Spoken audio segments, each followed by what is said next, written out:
is Mia Lambers of Invoked 101, and today I have brought to you an updated Madolche deck. Now, for quite a few months, I've been racking my brain about exactly how I wanted to build this deck for this deck profile. I didn't know if I wanted to go more casual, or casual competitive, or competitive, and if anyone knows me from my last videos, I of course threw in some wacky cards in there, because that's just who I am. I like to try to be creative with my deck. And I have come up with this. This is my new Madolche baby, and I'm really excited to show it to you guys because it has a card in here, a few card tech choices that some of you haven't seen used in a very long time that seem to boost the consistency of this deck just over the moon, and I'm super excited to show it to you. But really fast, right before we get into the deck profile, please check out the description down below. We have our Patreon down there, as well as our general description where you can join and talk to us, get to know us a little. We'd love to get to know you. As for our Patreon, every dollar counts, and when I say every dollar, I mean you can literally just support us with $1 a month. It really does help, so please consider supporting us on that.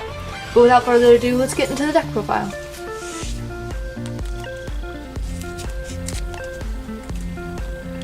Alright, so I have talked about Madolches so much that I'm not gonna dilly-daddle with effects and stuff. You guys probably know what the effects are. You're not here to see the effects, you're here to see the build, so I'm gonna skip over most effects. So of course we have 3 Tingzesser, 3 Madolche of course. This card is so much better with the addition of the little baby-faced Madolche over here.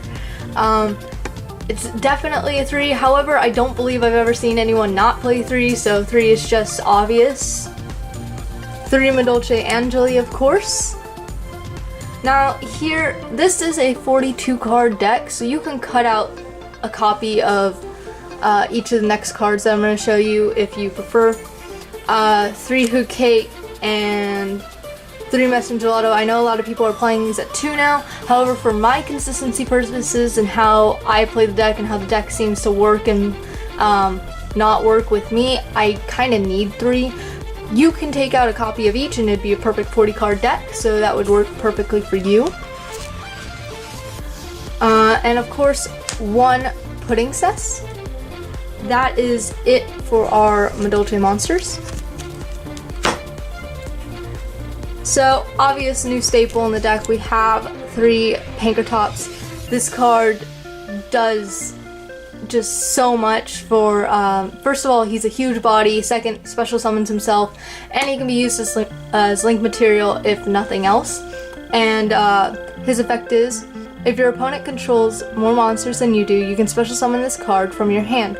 You can only special summon 1 Dino Wrestler Pankratops once per turn this way. Quick effect, you contribute 1 Dino Wrestler monster, then target 1 card your opponent controls, destroy it. You can only use the effect of Dino Wrestler Pankratops once per turn. So not only can he special summon himself, but he can destroy a card on field if you tribute himself, and it helps this deck with extra steps that it needed. And here is for my new card. Yes, we are playing Guardian Eidos. Guys, I don't even know what to say. I tried this card out and it did wonders because not only is it not once per turn, but if you control no monsters in your graveyard, you can special summon her from your hand, just like you can do Pankratops, except for Pankratops is depending on your opponent's field. She works just like Tingzesser, where you need no monsters in grave. So she goes with the whole flow of the deck, trying to get everything out of the graveyard, shuffling everything back into the deck, and just the fact that she can special summon herself multiple times in a turn is so good, especially since she is a 2500, and I know that now saying 2500 is like, it's just a normal monster stats, but she's still pretty big. The only negative thing about her is that she is a level above Pankratops, so sadly no rank 7 or no rank 8 plays.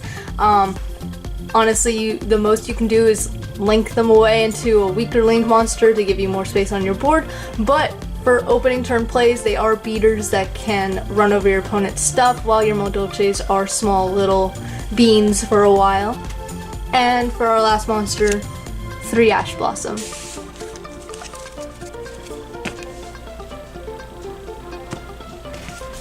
Now on to spells and traps. We are running 2 Chateau and 1 ticket. I'm not sure how I feel about the Chateau, just for me personally. Sometimes I go, oh no, I need that 3rd one, but other times I'm like, yeah, I can just keep shuffling them back. It really depends on the hand and how, if I do or don't brick that turn, depending on how my opponent locks me out or doesn't lock me out. So these ratios are completely up to you. However, 2 to 1 seems very common nowadays. However, I do see some people drop it down to 1 and 1. I'm not brave enough to do that.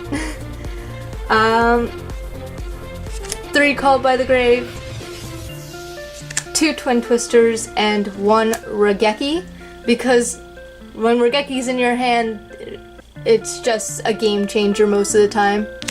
And Twin Twisters, a lot of people are playing back row, so you need some back row hate. Called by the Grave, because it is basically a staple in this deck. Now on to traps. We are still running 2 compulsory escape device and 2 compulsory evacuation device. I know some people didn't agree with these, but I gotta tell you, I went XO at my locals, and I know, oh my god, locals, wow, how amazing.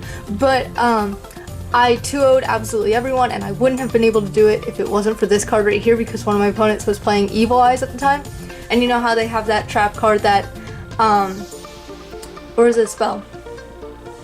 Blanking on stuff, but you know how they have an equip card that basically stuns you from doing anything to their monster? Well, compulsory escape device says that each player chooses a monster they control and shuffles it into the deck, so if it's their only monster on field, it's non-targeting because it targets the player, and this really gets me out of a lot of sticky situations. And compulsory evacuation device helps a lot too. Target 1 monster in the field, return that target to the hand.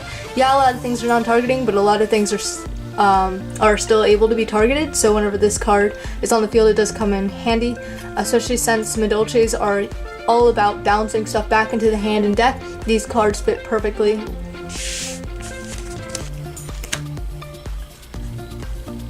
Last cards, 2 Solemn Strike and 2 Infinite Impermanence.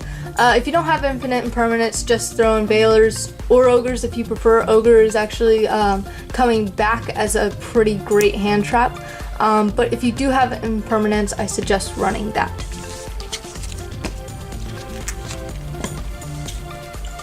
Alright, now for the extra deck. 1 Levier Sea Dragon. This is a new one. 1 number 82 Heartland Draco. This requires 2 level 4 monsters. While you control a face-up spell card or cards, this card cannot be targeted for attacks. Once per turn, you can detach 1 Xyz material from this card. This turn, this card can attack your opponent directly, but no other monsters can attack. Basically, I mean, this deck is all about rank 4 plays, so it synergizes with that factor. No, it's not a Madolche, so it's not going to be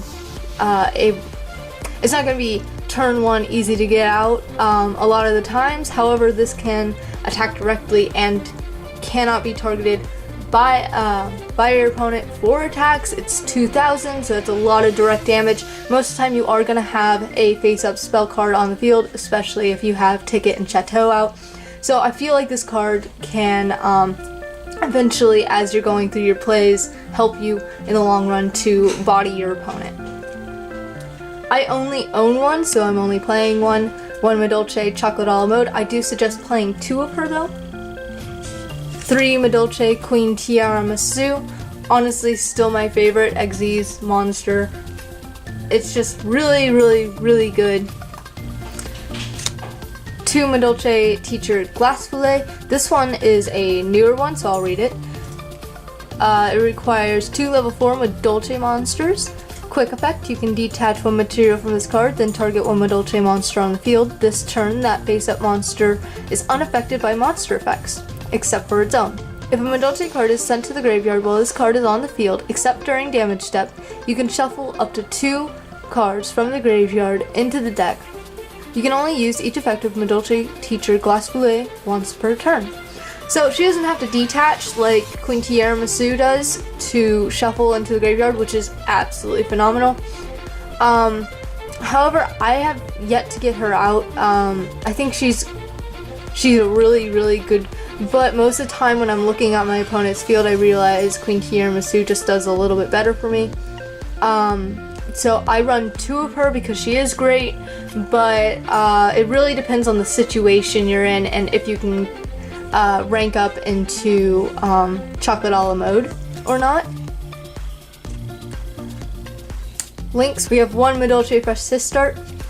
We are running 1 Nightmare Phoenix and Cerberus, 1 Proxy Dragon, and 2 Mrs. Radiant.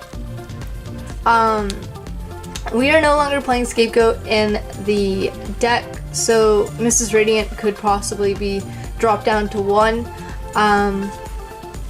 But that's just my preference, is having 2 in there just in case, because I do prefer Mrs. Radiant over Fresh to Start.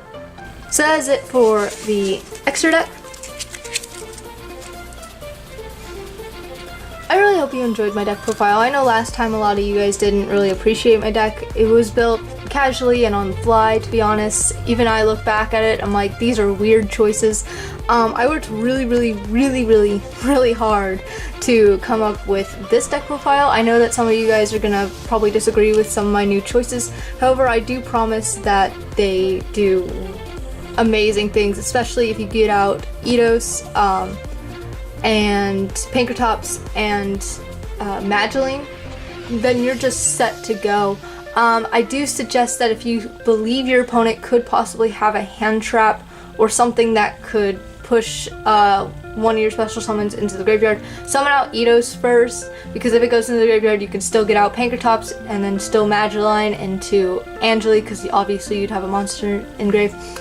Oh, a really quick suggestion, just in case you don't know, if you have Eidos or Pankratops in grave, normal summon Hoot Cake and use his effect to banish one of the 2 from your graveyard. That will help you clear it out.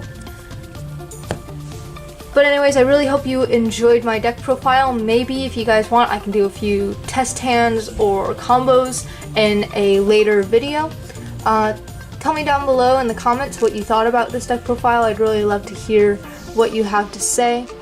Please remember that in the description down below we have our Patreon and our general Discord, and I'll see you in the next one. Bye!